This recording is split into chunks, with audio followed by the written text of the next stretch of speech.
గత 5 ఏళ్లలో సాగునీటి రంగంలో 22,000 కోట్లు ఖర్చు చేస్తే కూటమి ప్రభుత్వం ఏడాదికి 18,000 కోట్లు ఖర్చు చేస్తోందన్నారు బీజేపీ ఎమ్మెల్యే కామినేని శ్రీనివాస్. గత ప్రభుత్వ నిర్లక్ష్యంతో పోలవరం డయాఫ్రమ్ వాల్ కొట్టుకుపోయిందన్నారు. జగన్ 223 సాగునీటి ప్రాజెక్టులని ప్రీ క్లోజ్ చేశారని, ప్రాజెక్టుల గేట్ల మరమ్మతులు కూడా నిధులు ఇవ్వలేదన్నారు. అన్నమయ్య ప్రాజెక్టు కొట్టుకుపోతే జగన్ కనీసం పట్టించుకోలేదన్నారు కామినేని. వైసీపీ ప్రభుత్వం 5 ఏళ్లలో 2,200 కోట్లు అంటే 22,000 కోట్లు ఏడాదికి 4,500 కోట్లు ఇచ్చారు. చేసాం మనం 18,000 కోట్లు, 4 రెట్లు ఎక్కువ ఇస్తున్నాం. పోలవరం 2.8% పూర్తి చేసాం అని అన్నారు, అది కూడా చేయలేదు అధ్యక్ష.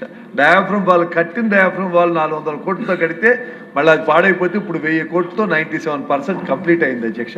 365 జీవో అని ఒకటి తీసుకొచ్చి 22,223 ప్రాజెక్టు ప్రీ క్లోజ్ చేశారు అధ్యక్ష. ఈ 20 నెలల్లో పోలవరం 15%, 74%, 89% కంప్లీట్ అయింది అధ్యక్ష. మనం R&R కింద మనం వాళ్ళకి డబ్బిస్తూ జరిగింది.